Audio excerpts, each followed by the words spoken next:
ನಮಸ್ಕಾರ ಎಲ್ಲರಿಗೂ. Pant stitching ನೋಡಿರಿ, ಕಟಿಂಗ್ ನೋಡಿರಿ, ಮತ್ತೆ top cutting, stitching, collar top, Nehru collar ಇವನ್ನೆಲ್ಲ ವಿಡಿಯೋ ಹಾಕಿನಿ. ಈಗ ಲಾಸ್ಟ್ ಟಚ್ ಏನಪ್ಪಾ ಅಂದ್ರೆ ಪ್ಯಾಂಟ್ ರೆಡಿ ಮಾಡ್ತೀರಿ, ಅದಕ್ಕೆ ಐರನ್ ಮಾಡೋದು, ಅದು ಒಂದು ಲಾಸ್ಟ್ ಟಚ್. ಅದು ಯಾಕಂದ್ರೆ ಈಗ ನಾರ್ಮಲ್ ಪ್ಯಾಂಟಿಗೆ ಐರನ್ ಮಾಡಿಬಿಡ್ತೀರಿ, ಪ್ಲೇಟ್ಸಿಗೆ ಐರನ್ ಮಾಡಲ್ಲ, ಯಾರು ಮಾಡಲ್ಲ. ಅದಕ್ಕೆ ಕಾರಣಕ್ಕೆ ಏನೈತಿ ಇವತ್ತು ಐರನ್ ಹೆಂಗ್ ಮಾಡ್ಬೇಕನ್ನೋದು ತೋರಿಸ್ತೀನಿ, ನೋಡ್ಕೋರಿ. ಇಷ್ಟ ಆದ್ರೂ ಲೈಕ್ ಮಾಡ್ರಿ, ಚಾನಲ್ ಶೇರ್ ಮಾಡ್ರಿ. ಅಸ್ಲಾಂ ಬೆಳೆ ಕುದ್ರಿ ಅಂತೇಳಿ ಚಾನಲ್ ಸರ್ಚ್ ಮಾಡಿ ಸಬ್ಸ್ಕ್ರೈಬ್ ಆಗ್ರಿ, ಬೆಲ್ ಐಕನ್ ನೋಡ್ರಿ, ಆಲ್ ಅಂತ ನೋಡ್ರಿ. ಅಂದ್ರೆ ನಿಮ್ಗೆ ಇಂಥವೆಲ್ಲ ಟ್ರಿಕ್ಸ್ ಗೊತ್ತಾಕವ. ಅದು ಪ್ಯಾಂಟ್ ಹಾಕೊಂಡ ತಕ್ಷಣ ಲುಕ್ ಕಾಣುತ್ತೆ, ಎಕ್ದಮ್ ಫಸ್ಟ್ ಕ್ಲಾಸ್ ಕಾಣುತ್ತೆ. ಅದೇ ತರ ನೀವು ಕೂಡ ರೆಡಿ ಮಾಡ್ರಿ. ಟೈಲರ್ ಆಗ್ಬೇಡ್ರಿ, ಪ್ರೊಫೆಷನಲ್ ಟೈಲರ್ ಆಗ್ರಿ. ಓಕೆ, ಏನ್ ಮಾಡ್ತೀರಿ ನೀವು? ಈ ತರ ತಗೊಂಡು ಹಿಂಗ ಇಸ್ತ್ರಿ ಮಾಡ್ಬಿಡ್ತೀರಿ. ಈ ತರ ಮಾಡೋದು ಅಲ್ಲ, ಇಲ್ಲ ಐತ್ ನೋಡ್ರಿ, ಹಿಂಗ್ ಮಾಡ್ಬೇಕು.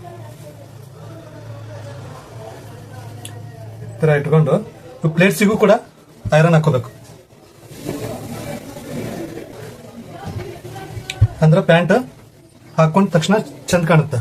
ಇದು ಇಸ್ತ್ರಿ ಮಾಡಿಂದ ಹಾಕೋರಿ, ಮತ್ತೆ ಅದು ನೀವು ಮಾಡೋದು ಇಸ್ತ್ರಿ ಮಾಡಿಂದ ಹಾಕೋರಿ, ಹೆಂಗ್ ಕಾಣುತ್ತೆ ನೋಡ್ರಿ, ಅಂದ್ರೆ ಗೊತ್ತಾಗತ್ತ ಡಿಫ್ರೆನ್ಸ್. ಈ ತರ ಎಲ್ಲಾ ಪ್ಲೇಟ್ಸ್ ಕೂಡ ಐರನ್ ಮಾಡ್ಕೋಬೇಕು. ಆ ಪ್ಲೇಟ್ಸ್ ಹಾಕೋದ ಐರನ್ ಮಾಡೋದಕ್ಕೆ, ಚಂದ ಕಾಣೋದಕ್ಕೆ. ನೀವು ಪ್ಲೇಟ್ಸಿಗೆ ಐರನ್ ಮಾಡ್ಕೊಂಡಿಲ್ಲ ಅಂದ್ರೆ ಅದು ಚಂದ ಕಾಣಲ್ಲ.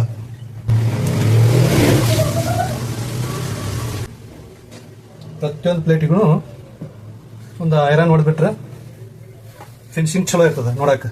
ನೋಡ್ರಿ ಈಗ ಎಷ್ಟು ಚಂದ ಕಾಣುತ್ತೆ.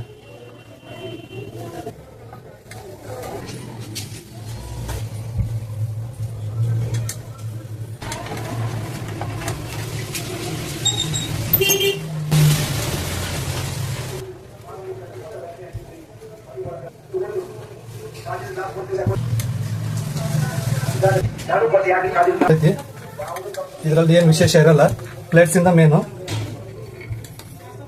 ಇದು ಈ ತರ ಕಾಣುತ್ತೆ, ಎಷ್ಟು ಲುಕ್ ಆಗಿ ಕಾಣುತ್ತೆ. ಹಾಕೊಂಡ ತಕ್ಷಣ ಇದಕ್ಕೆ ಫಸ್ಟ್ ಕ್ಲಾಸ್ ಆಗಿ ಕಾಣುತ್ತೆ.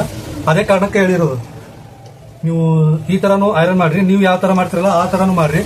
ಯಾವ್ದು ಚಂದ ಕಾಣುತ್ತೆ ಅನ್ನೋದು ಕಮೆಂಟ್ ಬಾಕ್ಸ್ ನಲ್ಲಿ ತಿಳಿಸ್ರಿ. Okay, thank you.